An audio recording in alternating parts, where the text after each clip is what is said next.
Shalom, puji Tuhan Bapak Ibu Saudaraku yang saya kasihi dalam Tuhan Yesus Kristus. Perjumpaan kita yang ke-9 berkaitan erat dengan tema utama kita, yaitu kita belajar bersama-sama tentang akhir zaman.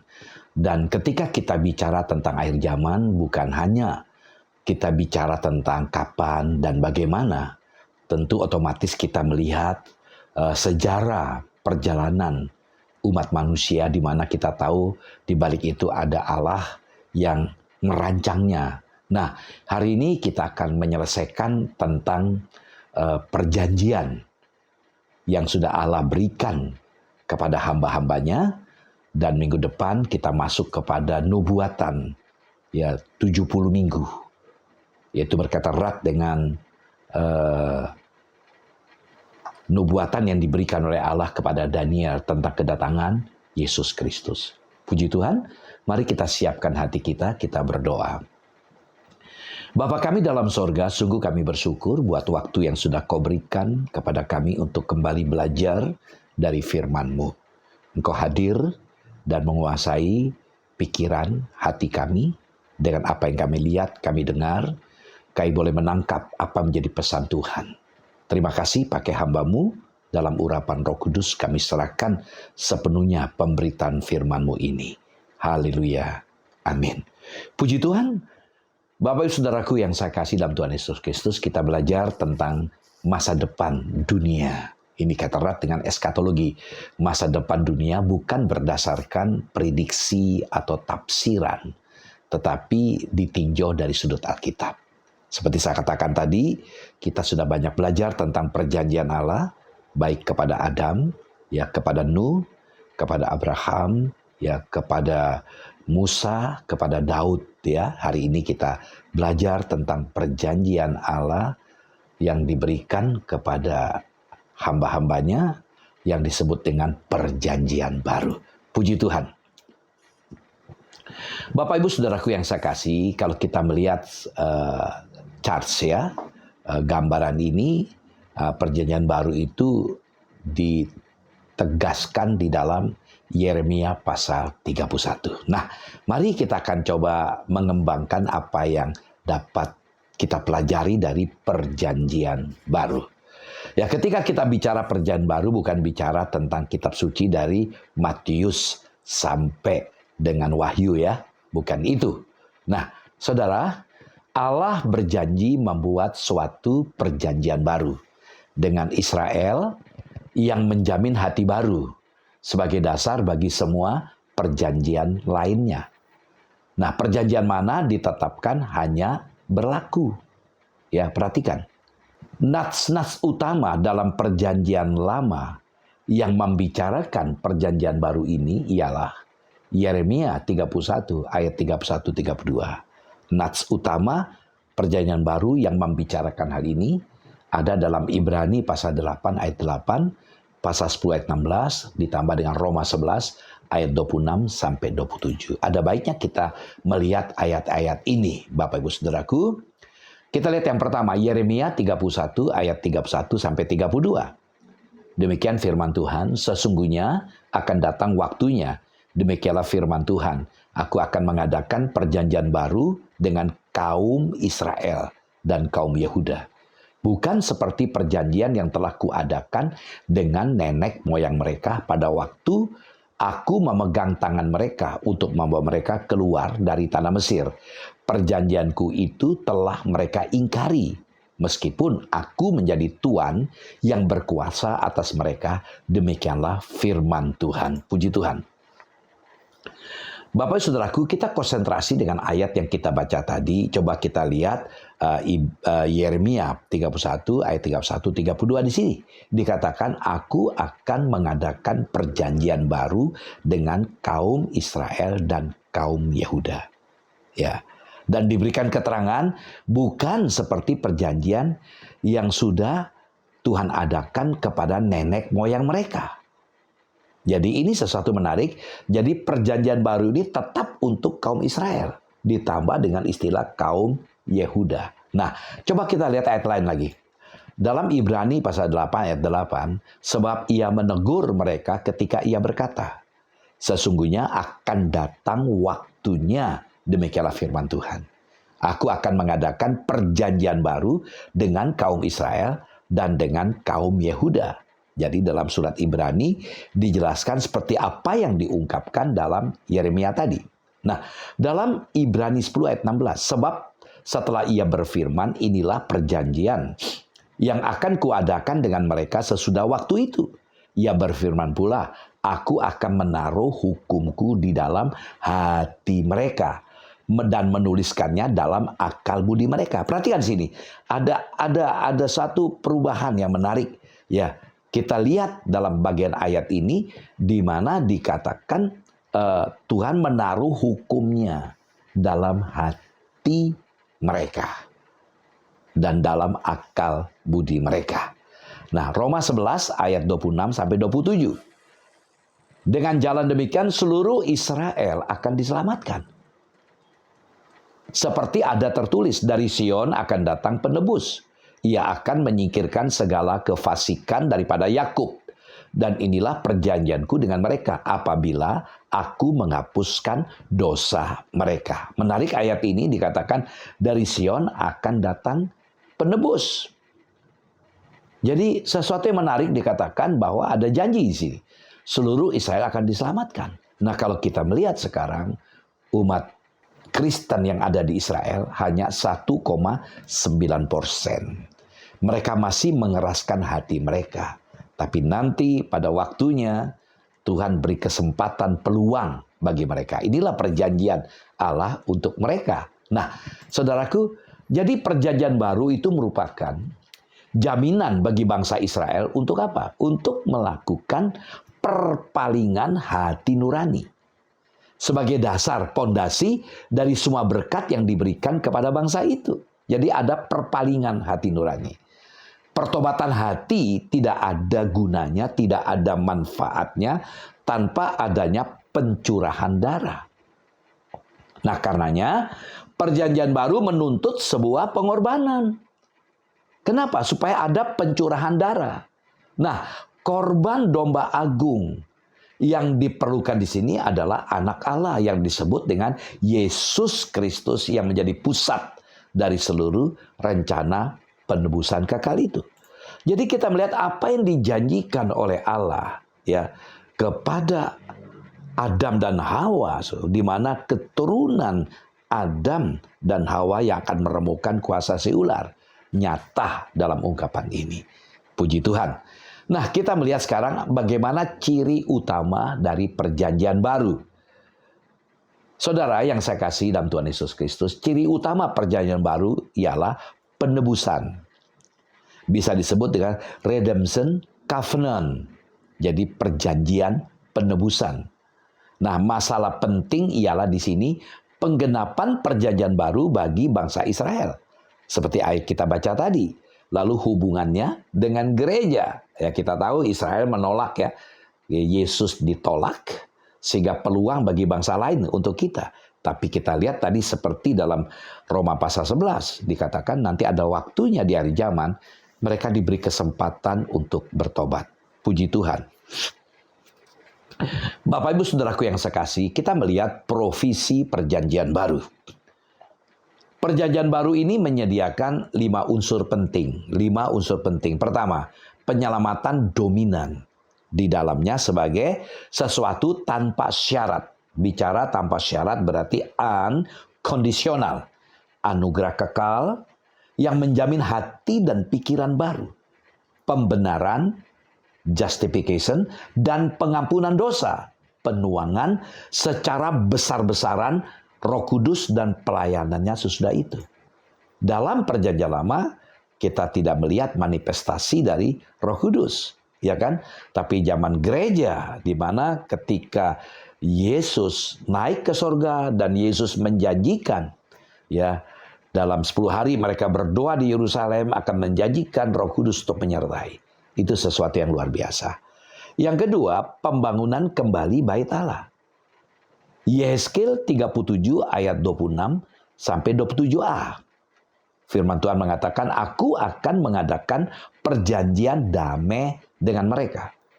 Dan itu akan menjadi perjanjian yang kekal dengan mereka. Aku akan memberkati mereka dan membuat mereka banyak. Dan memberikan tempat kudusku di tengah-tengah mereka untuk selama-lamanya. Tempat kediamanku pun akan ada pada mereka. Jadi Yeskel 37, 26-27a ini menarik. Saudaraku yang saya kasih. Seperti pengalaman Musa ketika memimpin perjalanan bangsa Israel menuju ke tanah perjanjian, tanah Kanaan. Allah memberikan perintah kepada Musa untuk mendirikan kemah suci. Tujuannya adalah supaya Allah ada di tengah-tengah mereka. Dan kembali di sini kita melihat pembangunan kembali bait Allah. Lewat Yeskel Allah berbicara dengan tujuan, ya, Tuhan ada di tengah-tengah mereka sampai selama-lamanya. Yang ketiga, peperangan berhenti dan damai pemerintah dunia. Itu dalam Hosea 2 ayat 18. Aku akan menjadikan engkau istriku untuk selama-lamanya. Ini metafora, analogi. Dan aku akan menjadikan engkau istriku dalam keadilan dan kebenaran, dalam kasih setia dan kasih sayang. Ini akan terjadi nanti, saudaraku yang saya kasih, di 1000 tahun damai misalnya. Di mana betul damai, Yesus menjadi raja. Tidak ada peperangan. Yang keempat, pelimpahan kemakmuran material di atas negeri atau tanah. Yeremia 32 ayat 40-41. Aku akan mengikat perjanjian kekal dengan mereka, bahwa aku tidak akan membelakangi mereka, melainkan akan berbuat baik kepada mereka. Aku akan menaruh takut kepadaku ke dalam hati mereka, supaya mereka jangan menjauh daripadaku. Aku akan bergirang karena mereka untuk berbuat baik kepada mereka, dan aku akan membuat mereka tumbuh di negeri ini dengan kesetiaan, dengan segenap hatiku dan dengan segenap jiwaku. Ayat ini ayat yang menarik untuk kita perhatikan, saudaraku. Coba kita amati dengan baik ayat ini, saudaraku yang saya kasih. Kita melihat bagaimana Allah memberikan janji kepada mereka, ya, supaya mereka jangan menjauh daripadaku. Tadi poin ketiga kita melihat kan, di mana Allah ingin bersama dengan mereka. Karena itu diberikan suatu hal yang menarik supaya dalam hati mereka ada rasa takut kepada Tuhan dalam hati mereka. Sehingga mereka betul-betul ingin dekat. Bahkan dikatakan Tuhan memiliki respon, tanggapan, bergirang oleh karena melihat umatnya. Bahkan Tuhan akan membuat mereka bertumbuh di negeri mereka, artinya diberkati.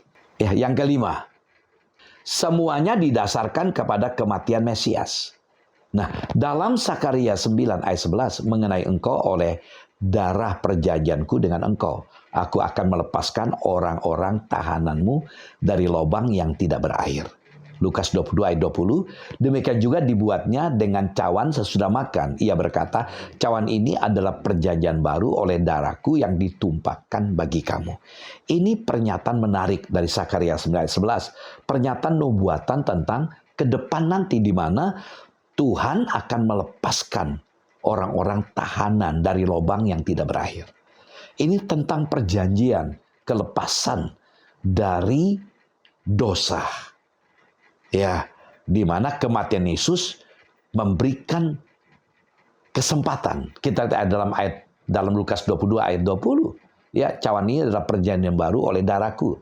Cawan ini adalah perjanjian baru oleh darahku yang ditumpahkan baginya. Jadi kematian Yesus, ya, yang memungkinkan semua perjanjian itu terjadi. Luar biasa karya Tuhan. Nah, satu ayat yang menarik cukup panjang, Ibrani 9 ayat 11-14. Tetapi Kristus telah datang sebagai imam besar untuk hal-hal yang baik yang akan datang.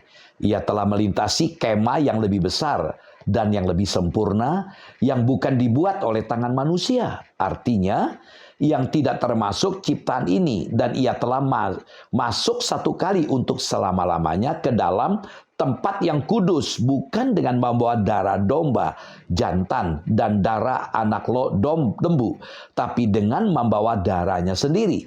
Dan dengan itu ia telah mendapatkan kelepasan yang kekal. Sebab jika darah domba jantan dan darah lembu jantan dan percikan abu lembu muda menguduskan mereka yang najis sehingga mereka disucikan secara lahiriah, betapa lebihnya darah Kristus yang oleh Roh yang kekal telah mempersembahkan dirinya sendiri kepada Allah sebagai persembahan yang tidak bercacat, akan menyucikan hati nurani kita dari perbuatan yang sia-sia supaya kita dapat beribadah kepada Allah yang hidup. Jadi lihat di sini karya keselamatan yang Tuhan Yesus lakukan di atas kayu salib. Kematian Yesus memungkinkan kita bisa lebih dekat karena kita mengalami pemulihan. Ya, secara fisik di perjanjian lama memang menyelesaikan, tetapi secara rohani mereka tetap mati di dalam Tuhan.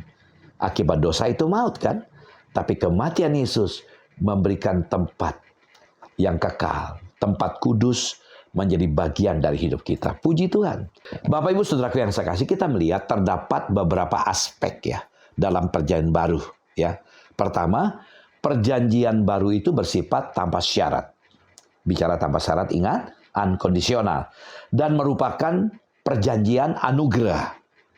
Hal ini terungkap melalui sejumlah frasa aku akan yang diulang terus yang digunakan dalam Yeremia 31 ayat 31 sampai 34, Yehezkiel 16 ayat 60 sampai 62. Mari kita lihat Yeremia 31 ayat 31 sampai 34. Sesungguhnya akan datang waktunya, demikianlah firman Tuhan, aku akan mengadakan perjanjian baru dengan kaum Israel dan kaum Yehuda, bukan seperti perjanjian yang telah kuadakan dengan nenek moyang mereka pada waktu aku memegang tangan mereka untuk membawa mereka keluar dari tanah Mesir.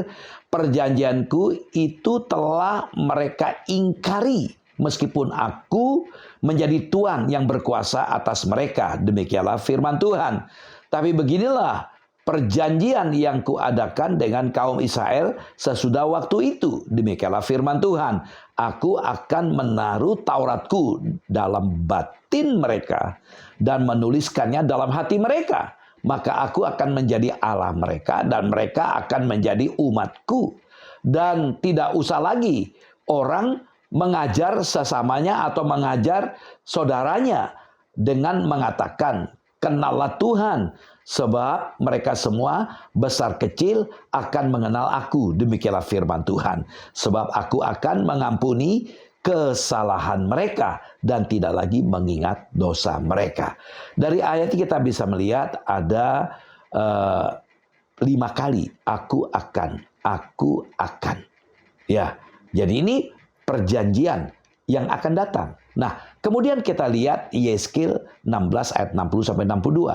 Aku akan mengingat perjanjianku dengan engkau pada masa mudamu dan aku akan meneguhkan bagimu perjanjian yang kekal. Barulah engkau teringat kepada kelakuanmu dan engkau merasa malu pada waktu aku mengambil kakak-kakakmu, baik yang tertua maupun yang termuda, dan memberikan mereka kepadamu menjadi anakmu, tapi bukan berdasarkan engkau memegang perjanjian.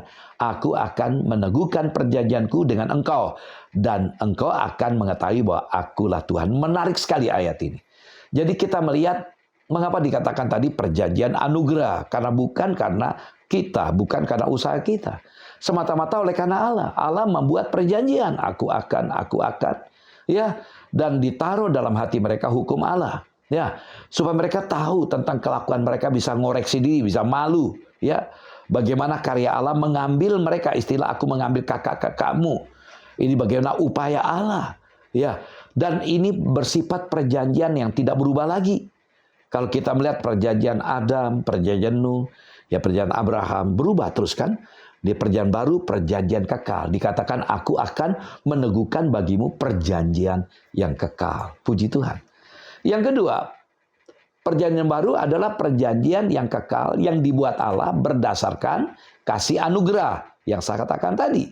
Yeremia 31 ayat 35 sampai 37. Beginilah firman Tuhan yang memberi matahari untuk menerangi siang, yang menetapkan bulan dan bintang-bintang untuk menerangi malam, yang mengharu biru laut sehingga gelombang-gelombangnya ribut. Tuhan semesta alam Namanya sesungguhnya seperti ketetapan-ketetapan ini tidak akan beralih dari hadapanku. Demikianlah firman Tuhan. Demikianlah keturunan Israel juga tidak akan berhenti menjadi bangsa di hadapanku untuk sepanjang waktu. Beginilah firman Tuhan, sesungguhnya seperti langit di atas tidak terukur dan dasar-dasar bumi di bawah tidak terselidiki. Demikianlah juga aku tidak akan menolak segala keturunan Israel. Karena segala apa yang dilakukan mereka, demikianlah firman Tuhan. Perhatikan sini. Jadi walaupun Israel berubah seperti sekarang ini, mereka mengeraskan hati. Di mata Allah mereka tetap umat Allah. Wow, ini satu luar biasa. Jadi apa yang dikatakan Allah selalu iya. Di atas iya gitu. Allah pegang janjinya untuk bangsa Israel. Puji Tuhan. Yang ketiga, perjanjian baru merupakan perjanjian yang menekankan pada perubahan hati dan pikiran. Ya, jadi hati dan pikiran kita. Atau disebut dengan istilah perpalingan. Nah, coba kita lihat Yesaya 59 ayat 21. Yesaya 59 ayat 21. Adapun aku, inilah perjanjianku dengan mereka. Firman Tuhan, rohku yang menghinggapi engkau dan firmanku yang kutaruh dalam mulutmu tidak akan meninggalkan mulutmu dan mulut keturunanmu dan mulut keturunan mereka dari sekarang sampai selama-lamanya, firman Tuhan. Perhatikan, inilah perjanjianku dengan mereka, yaitu bangsa Israel, suku Yehuda. Ya, dikatakan rohku yang menghinggapi engkau dan firmanku yang kau taruh dalam mulutmu tidak akan meninggalkan mulutmu dan seterusnya. Artinya selalu ada bersama dengan umatnya. Puji Tuhan. Yang keempat, perjanjian baru mempersiapkan pemulihan dan pemberian anugerah serta berkat Allah. Kita lihat dua ayat. Yesaya 61 ayat 9. Keturunanmu akan terkenal di antara bangsa-bangsa dan anak cucumu di tengah-tengah suku-suku bangsa. Sehingga semua orang yang melihat mereka akan mengakui bahwa mereka adalah keturunan yang diberkati Tuhan. Hosea 2 ayat 18-19. Aku akan menjadikan engkau istriku untuk selama-lamanya dan aku akan menjadikan engkau istriku dalam keadilan dan kebenaran, dalam kasih setia dan kasih sayang. Aku akan menjadikan engkau istriku dalam kesetiaan sehingga engkau akan mengenal Tuhan. Dari ayat ini kita melihat bagaimana hati Allah kepada umat Israel digambarkan sebagai dirinya sebagai mempelai laki-laki dan kita sebagai istrinya, umatnya. Puji Tuhan. Yang kelima, ya, perjanjian baru menyangkut kasih anugerah Allah untuk menyediakan pengampunan dosa. Nah, mari kita lihat sebentar dalam Yeremia 31 ayat 33 dan Yeskel 36 ayat 27. Kita sudah seringkali baca Yeremia 31 ayat 33, kita izinkan kita baca Yeskel 36 ayat 27. Rohku akan kuberikan diam dalam batinmu, dan aku akan membuat kamu hidup menurut segala ketetapanku dan tetap berpegang pada peraturan-peraturanku dan melakukannya. Jadi bagaimana? Di sini kita melihat hati Allah ya ada dalam diri mereka. Atau sebaiknya kita baca saja ya. Yeremia 31 ayat 33. Tetapi beginilah perjanjian yang kuadakan dengan kaum Israel sesudah waktu itu.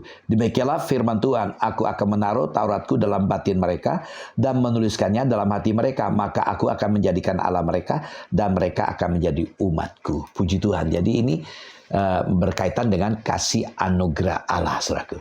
Nah, kita lihat yang keenam. Darah Tuhan Yesus menjadi dasar bagi semua berkat dalam perjanjian baru. Dalam Sakaria 9 ayat 11. Mengenai engkau, oleh karena darah perjanjianku dengan engkau, aku akan melepaskan orang-orang tahananmu dari lubang yang tidak berair. Jadi ayat ini sudah baca berkali-kali. Jadi darah Tuhan Yesus menjadi dasar bagi semua berkat dalam perjanjian baru. Puji Tuhan. Nah, ada beberapa aspek utama dalam perjanjian baru, saudaraku. Ya, pertama, kita melihat perjanjian baru memiliki beberapa aspek penting. Yang pertama, aspek soteriologis, yaitu tentang keselamatan. Penebusan dan penyelamatan sangat-sangat dominan, serta menjadi ciri khas dalam perjanjian baru. Pengampunan dosa, pemulihan hati, ya, dan pikiran, dan penyucian oleh Roh Kudus adalah tujuan utama dari perjanjian baru. Yang kedua, aspek ibadah dan penyembahan. Hal ini mendorong pembangunan kembali bait Allah di masa depan. Ya, kita baca ulang ini. Ya, Yeskel 37 ayat 26 sampai 27. Demikian firman Tuhan, aku akan mengadakan perjanjian damai dengan mereka, dan itu akan menjadi perjanjian yang kekal dengan mereka. Aku akan memberkati mereka dan membuat mereka banyak, dan memberikan tempat kudusku di tengah-tengah mereka untuk selama-lamanya. Tempat kediamanku pun akan ada pada mereka, dan aku akan menjadi Allah mereka, dan mereka akan menjadi umatku. Maka bangsa-bangsa akan mengetahui bahwa aku Tuhan menguduskan Israel pada waktu tempat kudusku berada di tengah-tengah mereka untuk selama-lamanya. Jadi aspek ibadah penyembahan di mana Allah hadir di tengah-tengah mereka, dan ini mendorong kita. Ketika kita punya keyakinan Allah ada tengah-tengah kita, maka sepantasnya ibadah penyembahan kita sungguh-sungguh kepada Tuhan, ya. Yang ketiga, ya, aspek pendamaian, ya. Ya, rekonsiliasi ya. Hal ini ditandai dengan berhentinya peperangan seiring dengan terciptanya pemerintahan dunia yang penuh kedamaian. Ini janji yang berkaitan erat dengan yang akan datang, saudara. Ya, yang akan datang. Kita sudah baca tadi Hosea 2 ayat 17 ya, di mana Tuhan akan menjadikan umat Israel sebagai istrinya sampai selama-lamanya kan.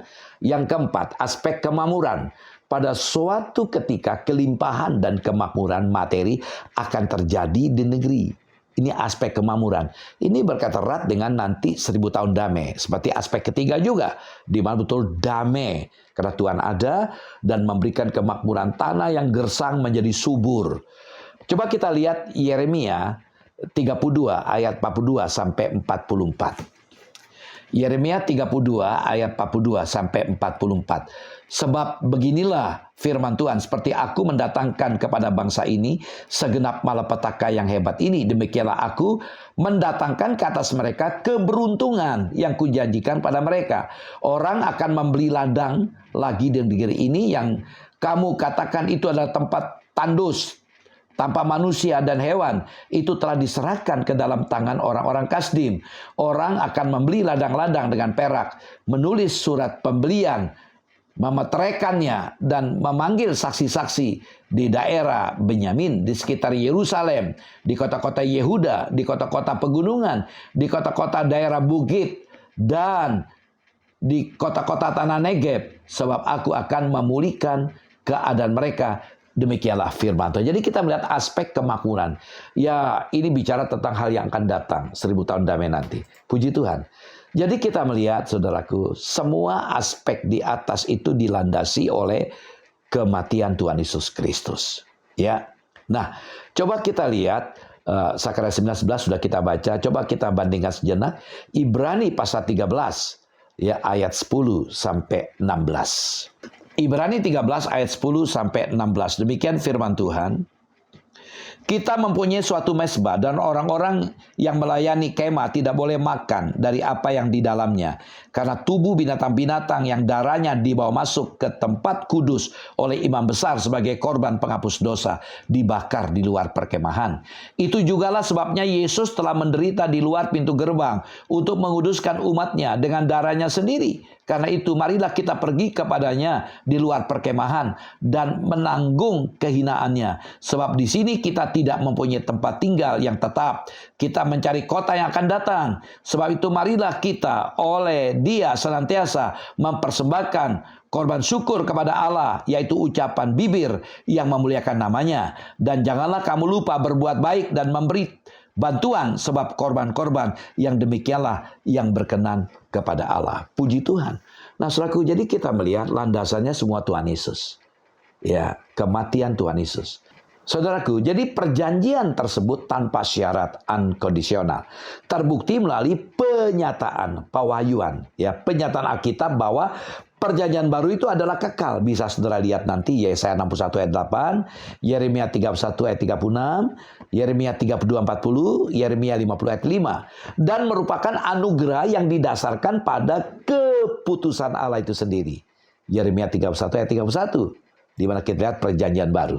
Nah, saudara, penggenapan perjanjian baru tidak ditujukan kepada bangsa-bangsa lain. Perhatikan. Jadi penggenapan perjanjian baru itu hanya ditujukan kepada bangsa Israel sebagai keturunan atau benih Ibrahim atau Abraham secara biologis. Nah saudara, dalam perjanjian lama telah diajarkan bahwa bangsa yang menjadi objek pemberian dari perjanjian baru ini adalah bangsa Israel sebagai benih Ibrahim, benih Abraham. Ini terbukti melalui fakta kenyataan tentang pembangunan bangsa Israel serta pemulihan atau restorasi tanah perjanjian. Dalam Yeremia 31 ayat 35 sampai 40.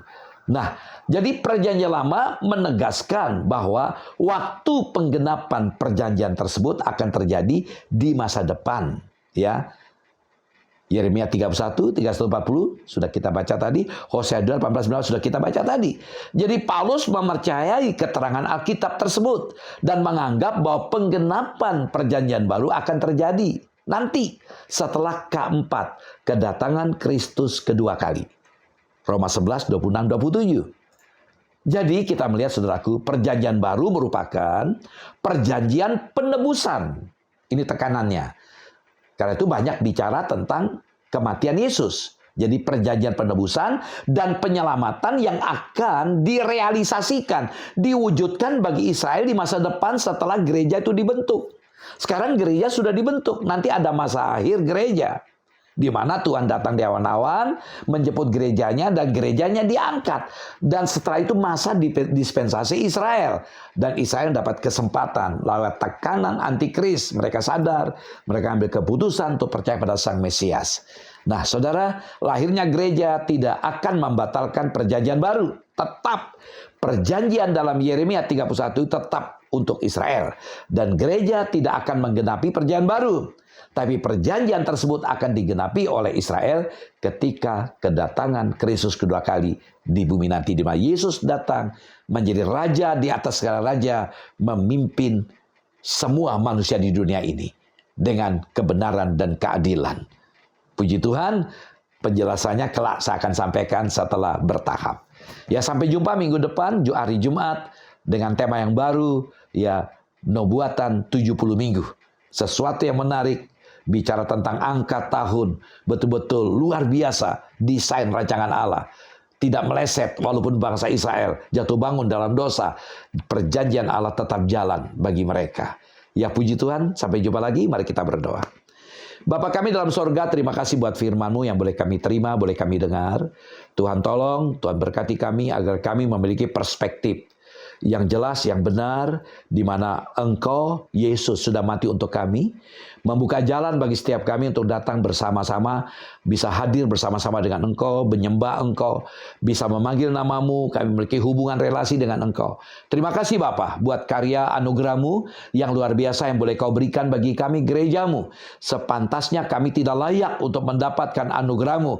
Sebenarnya hanya untuk Israel, namun Engkau memberikan kesempatan bagi kami untuk mengalami namanya perpalingan hati, perubahan dalam hati dan pikiran kami untuk menyembah kepada Engkau. Terima kasih, teguhkan setiap kami dan berkati setiap kami. Dalam nama-Mu Tuhan Yesus kami sudah berdoa.